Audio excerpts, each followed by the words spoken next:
Sveiki, su jumis. Sveiki, galiu sakyti, sveiki, aš esu gerai. Sveiki, aš esu Emilis, man 15, gyvenu Norvegijoje ir važiuoju driftą. Šiandien norėjau pasidalinti savo istoriją, kaip aš pradėjau driftą važiuoti ir kaip atsirado pinigų naujam automobiliui. Mano tikslas šiame video yra parodyti jums, kad nebūtinai reikia daug pinigų turėti, kad pradėti važiuoti driftą, bet reikia įdėti pastangų ir darbo. Tai ačiū visiems, kas paspausite like ir pakomentuosite ir keliaujam į video. Please fasten your seatbelts.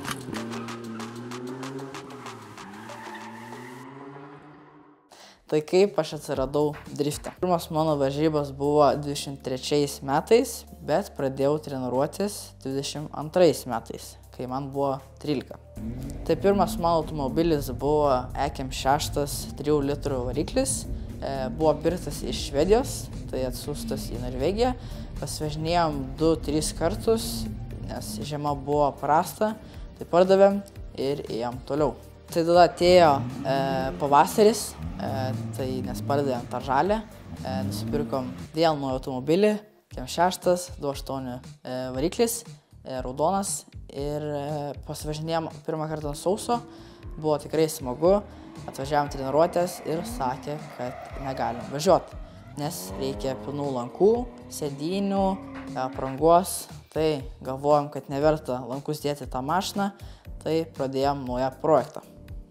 Tai ieškojom naujo automobilio kartu su Luku, radom EKM6 Lietuvoje, 3 litris, tai ten ir padarė lankus, variklis, viskas buvo paruošta, atsiuntė į Norvegiją, tai aš su Luku dirbom tikrai daug, dėjom sėdynės, šifterius, rankinius, nudažėm visą saloną ir važiavom pirmą testą į trasą. Visą vasarą važiavom su mėlynu EKM6, buvo tikrai smagu, bet jau laikas buvo važiuoti ant ledo. Tai pardavėm mūsų pusę Lukui ir nusipirkom vėl mėlyną kompaktą su 1.8 benzu ir važiavom ant ledo. Ant ledo tikrai buvo smagu, daug praktikos, daug treniruočių, bet reikėjo pardavinėti, nes jau laikas atėjo varžybom. Unlock the secrets of your car with OBD11.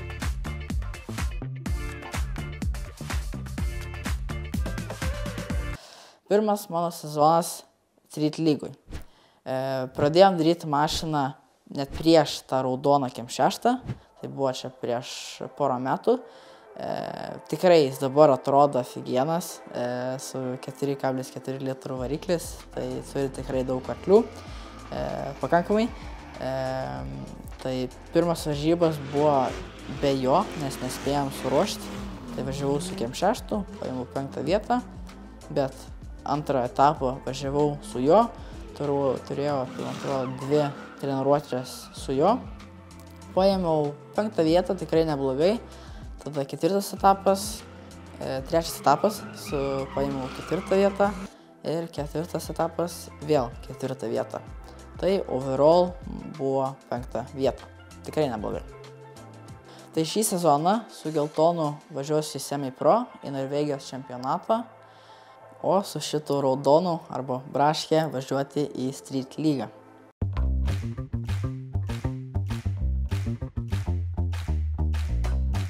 Car Vertical, the story of your car without secrets.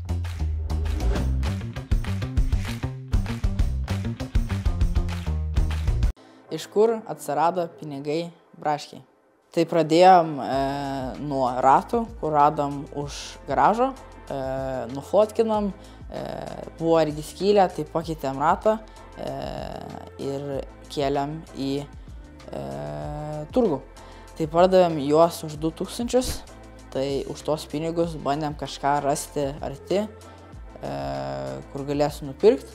Tai radom priekavą, buvo visa supūvius, nusipirkom, atrodo, už 1500 kronų, tai ją parsivežėm namo, tada tėtis darbe rado plokštę, kur buvo supuvus ant priekabos, tai tą pasinaudojom, tai gavom mokamai. Tai pradėjom viską nurankinėti, buvo labai daug kas buvo supuvę, ten tragedija buvo.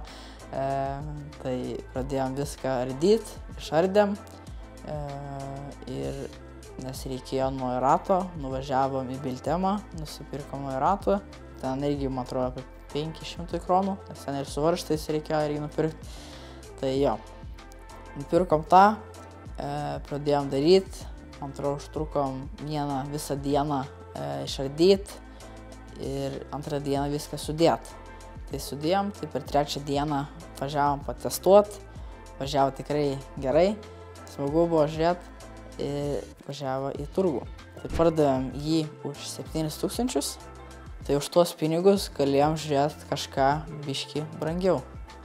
Tai su tais pinigais radom Škodą, nupirkom už 6000, ten viskas buvo šiaip padaryta, galėjai važiuoti su ją, tai kaip visą laiką reikia patestuoti, tai padarėm burnoutą, bet nuvežėm namo, mes ją visą išplovėm, saloną išsiurbėm, išsiplovėm viską, išorę ir nufotkinom ir įdėjom į turgų. Tai įdėjom į skelbimą už 10, labai daug kas norėjo pirkti, bet derinas kaina. Tai sakėm, ne, man atrodo 10 000 už tokią mašiną tikrai yra gera kaina. Tai biškį palaukėm ir kažkas norėjo pirkti už 10.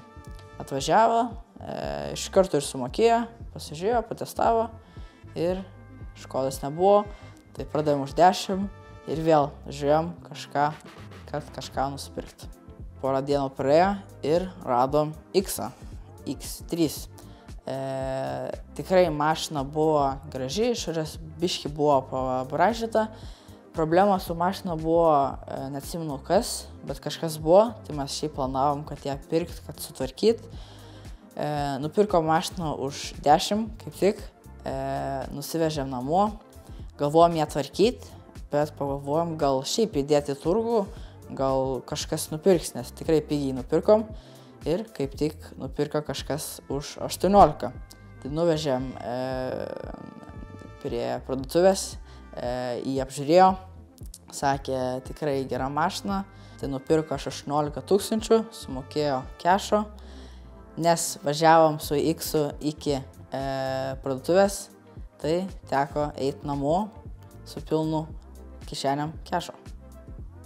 Tai turėjom 18 000 kronų.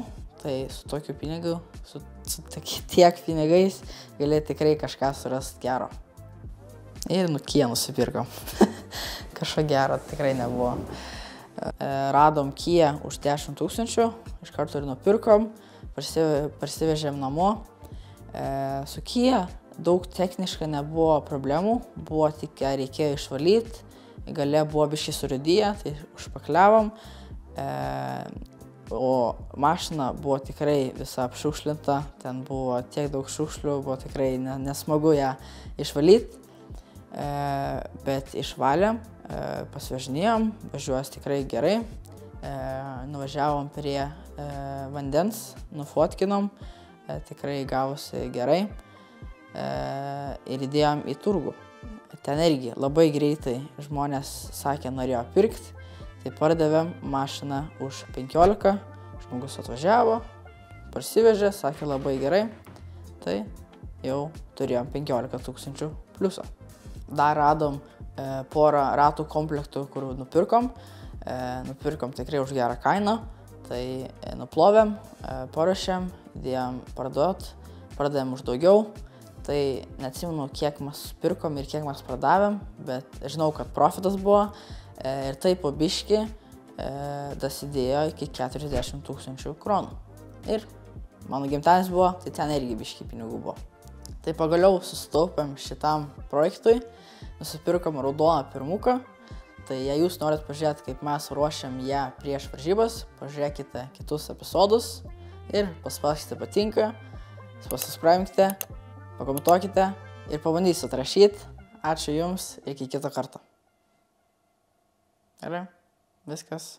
Finito.